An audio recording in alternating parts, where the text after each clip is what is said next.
We all want our bike to be the flashiest, fanciest thing out on the trails with all the latest gear and gizmos adorned to it that we can possibly imagine. But mountain biking ain't cheap. It's hard. You know, these things cost money. So today, don't you worry, because we're going to be looking at a few ways that are almost free or maybe cost a few pennies to take your bike to the next level.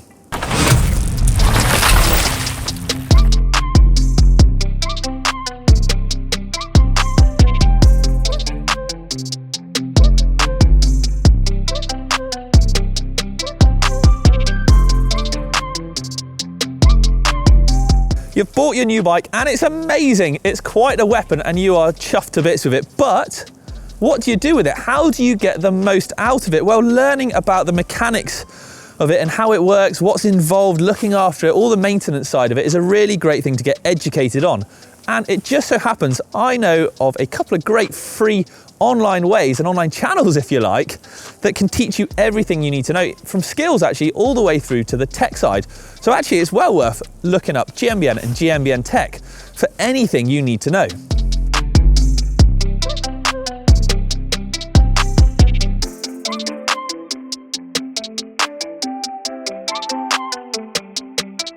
Treat them mean, keep them clean. That is something I like to live by with my bicycles, because inevitably they are going to get very muddy at some point. And let's face it, on a horrible rainy Sunday afternoon, you might as well take the time out to give it a really good clean. It's going to help the bike to perform to its very best, making sure everything's working tight and functioning as it should be. And it actually links in nicely to the first point as well, of getting to know your bike, getting educated. So you'll learn about things like how the gearing works, how to set up dropper posts and shocks and brakes and goodness knows what else. And actually, do you know what? If you do neglect your bike, well, then it can cause some catastrophic problems. Do you know what? A friend of mine, the silly sausage, he didn't even bother greasing up his front wheel, went to take it out, couldn't even get the quick release out. Simple.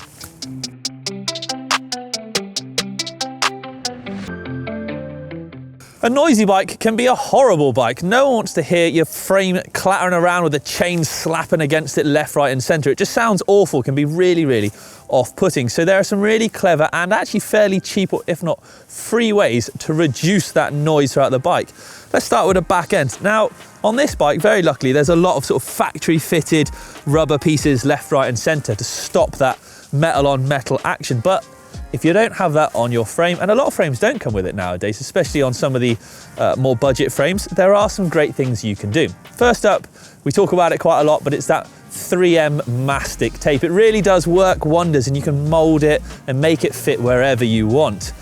If you can't get hold of any of that, or you really are working on a budget, then some old bar tape, almost like what you find on a road bike, is great for wrapping around certain areas, or even an old inner tube does a similar job as well. It's just that bit of cushioning to stop that metal on metal slapping action. That's the back of the bike sorted, but what about the front? Well, you can see my cables, they're kind of looking a little bit scraggly there, a bit like spaghetti junction going left, right and centre. Now, tidying these up to stop them clattering against each other when you're going down the trail is another great way to reduce the noise at the front end of the bike. You can either heat shrink wrap them, where sort of you put a tube over them if you like, heat it up and it shrinks down and holds them tight together. But a far cheaper and easier alternative is just using good old electrical tape. Things like here where my dropper and my back brake run into the same port on the right hand side, you can wrap some nice electrical tape around there to hold those tight together and stop them clattering around.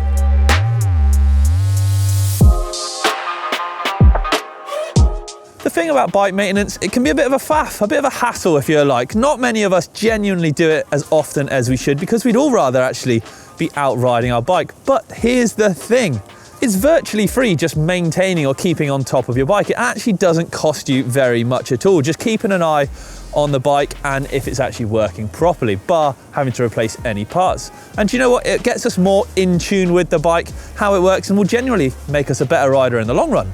Now, our Doddy, he's a tinkerer. He loves to just constantly tinker with his bike, be it the wheels, the forks, you name it. He's often playing around with something, and it shows because his bikes work faultlessly all the time. And it's actually a really good practice to get into, because it means that he can identify anything that might be going wrong with his bike very, very quickly, because he knows it in and out. He knows all the creaks and groans, and it helps him keep on top of it, just to make sure that nothing bigger problem doesn't transpire in the future. Do you know what? I think it actually makes your bike quicker as well. So chances are it's going to take your bike to the next level. Keeping on top of things like the bearings, bushings, things like that actually make them run smoother and faster, which is going to make you smoother and faster, and that's bound to be a winner.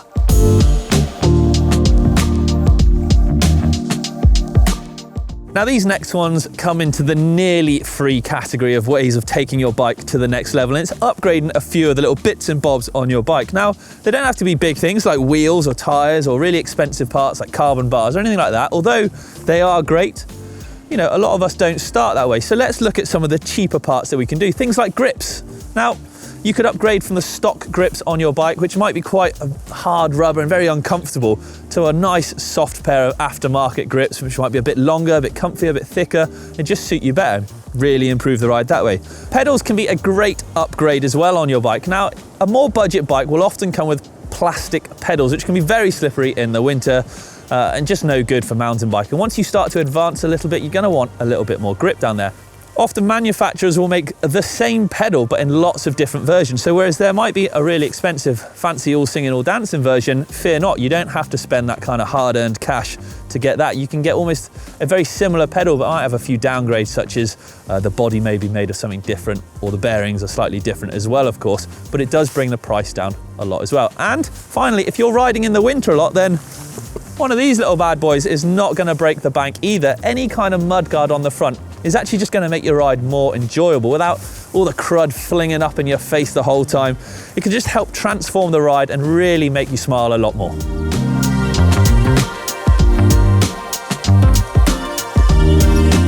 Now often the devil's in the detail, so setting your bike up just right and looking at the finer points can actually take it up a notch as well. Little things like cutting the steerer tube down to the right length is actually a safety feature as well as just looking a bit better.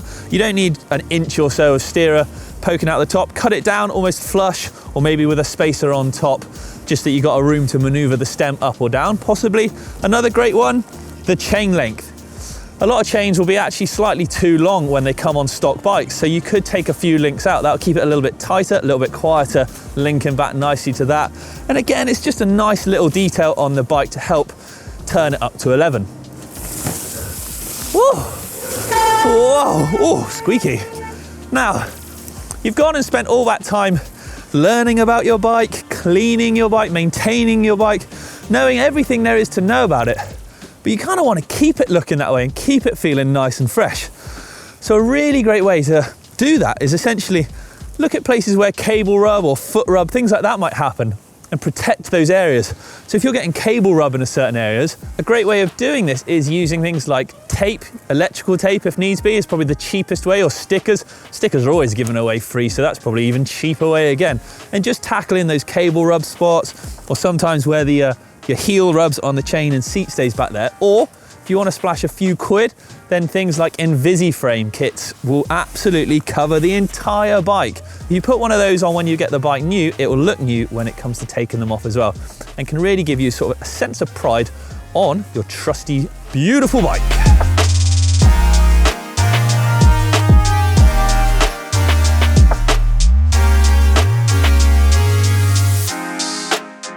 That's it then, that is some free, if not very cheap ways to take your bike up to the next level. I hope you've enjoyed this video. I've enjoyed making it actually, even despite the rather gloomy weather today. I tell you what, if you've got some great ways of taking your bike to the next level, why not let us know in the comments below. If you like this video, as always, why not give us a little thumbs up, subscribe, that'd be really good. And happy riding everyone. I will catch you next time. I'm off.